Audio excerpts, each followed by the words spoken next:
What's up, guys? Welcome back to my channel. In today's video, we are going to tackle the rest of the questions from last week's video. I received a bunch of awesome questions on Instagram from the week before when I posted a question box in my story, and last week I thought I can get through all of them, but sometimes I feel like I can talk for days, so I only got through half of them. So today we're gonna get through the rest, and like I said in the last video, if your question has not been answered, I did not forget about you, I promise. I just feel like your topic deserves a video all on its own. So for example, anything about competition, injuries, motivation type stuff. And I've also been getting a lot of questions on strength training for Jiu Jitsu specifically and what you can do when you're not training on the mats. So all of those topics, I'm going to create a video individually because I have so much to say about them. But until then, let's get through the rest of these questions. Question number 1.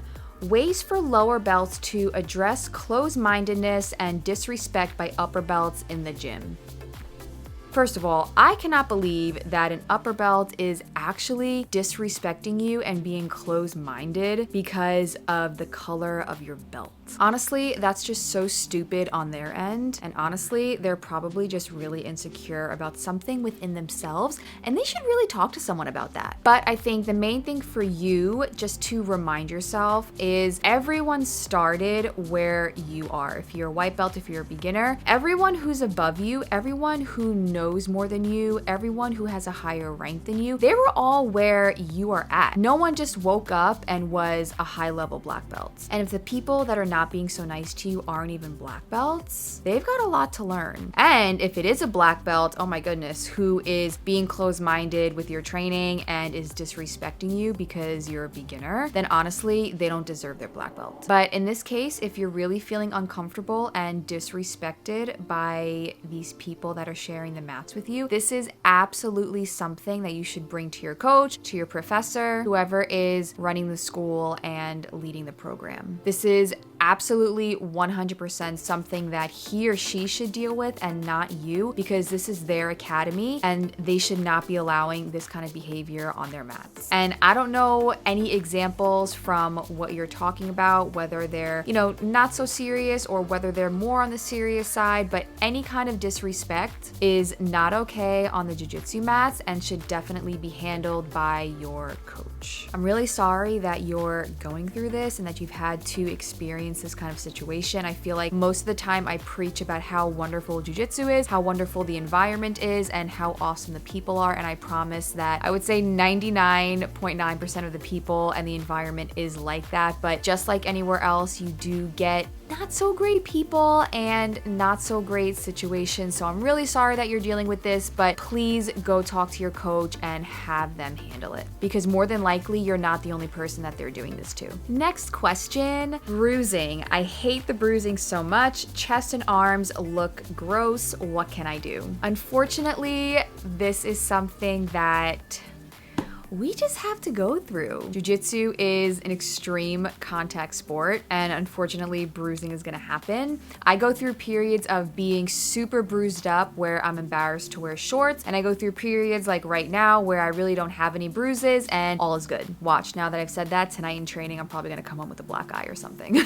Now, in terms of preventing bruising, I don't really know if that's possible with jiu-jitsu since we're banging into each other every day, but I have read that a lack of adequate vitamin C can cause some bruising, but honestly, I take a vitamin C supplement every day, and I also eat a lot of vegetables and fruits throughout the day, so I'm pretty sure I have plenty of vitamin C, and I still bruise a lot. Quick disclaimer about that, just because I said that a lack of vitamin C can cause bruising, please don't go and swallow like half a bottle of vitamin C pills. Go get blood work done, find out what vitamins and minerals you are deficient in, okay? You can try and cover bruises with makeup, but you probably have a lot of them, and that's gonna take a really long time. And also, it's just a lot of work and a lot of makeup to do it. I do have a quick tutorial on my Instagram on how to cover a black eye, and it's a lot of work. So covering bruises is not just like 1, 2, 3. If you wanna do it right and really make them look like they're not there, I'd rather just have them show than try to cover them all the time. If you do really wanna try something, I know that Arnica has a cream just for bruising, so maybe that'll work. I'm not convinced that, you know, a cream and an ointment is gonna do much for bruising. I think that you just naturally have to let it heal, but who knows, it might work for you. Next question. What are the main things to focus on when trying to maintain position / improve? This one's kind of hard to answer because I don't really know what position you're talking about or what exactly you're looking to improve. I'm sorry. But I guess I would say, for example, with trying to maintain position, think of all the little things that your coach tells you in the technique portion of the class and try to break down the position because a lot of things go into each position. For example, something as simple as side control. Where are both of your hands? Is one hand underneath the neck? Is the opposite hand underneath the armpit? Do you have your gable grip? Where are your hips? Are you on your toes? Where's your head? Where's your chest? All of these things that go into one kind of what looks like a simple position, but all of these tiny details matter. So when you're in a certain position during a roll, try to break down the movement and try to take it step by step. If you're trying to maintain back mount, do you have both hooks in? Do you have a seatbelt grip? Is your ear and your head right up against your partner's head? Stuff like that, all little tiny baby details that matter and really play a big part in how well you can maintain the position. And now the / improve part. I'm assuming you mean improve overall in Jiu Jitsu. I'm not really sure. I did cover a lot of that in my previous Q&A video, so definitely go and check that out on all the ways that you can improve in Jiu Jitsu, one in class, but then off the mats, such as taking notes during the technique portion of the class. You can study when you're not on the mat, so looking at black belts that are on Instagram and finding instructionals that maybe they've put out for you to buy. Watching YouTube videos, I mentioned that one of my favorites to watch is Jiu Jitsu. He breaks down the movements really simply and he makes everything very easy to understand. And then aside from actual Jiu Jitsu, just focusing on what you're doing and how you're treating your body when you're off the mats, such as sleep, recovery, your diet, your hydration, any different kinds of supplements. And then also something that I forgot to mention is drilling. I feel like a lot of us, myself included, we do not drill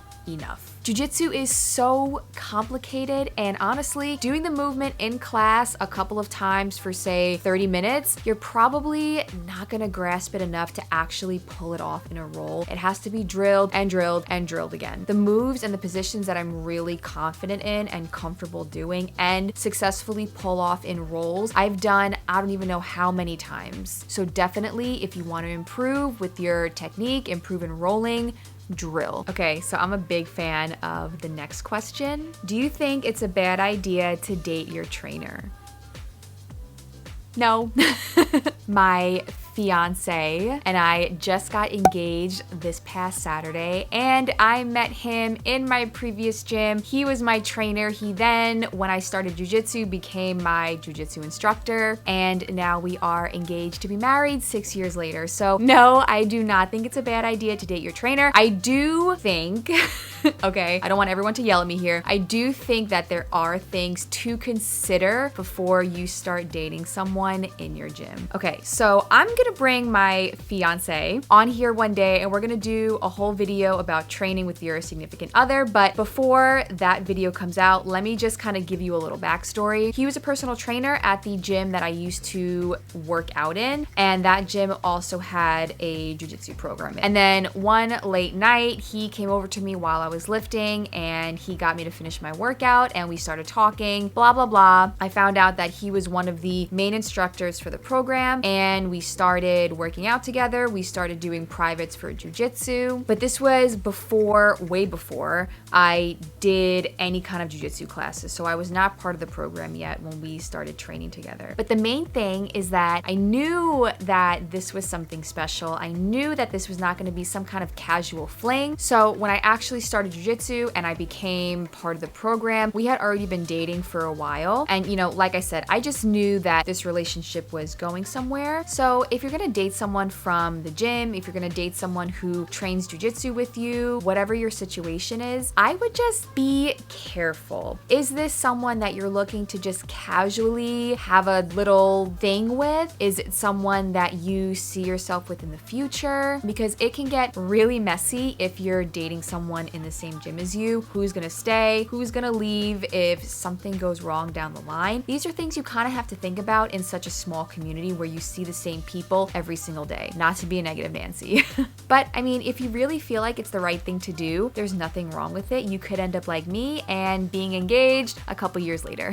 Okay, I think I might actually stop there. There's one more question, but honestly, I feel like I'm gonna make a video just about that because that is like such a big thing and I'm not gonna spoil it now, but I don't think that I can just say a couple lines about it. I feel like I have to make a whole video. So I think that's gonna be it for today.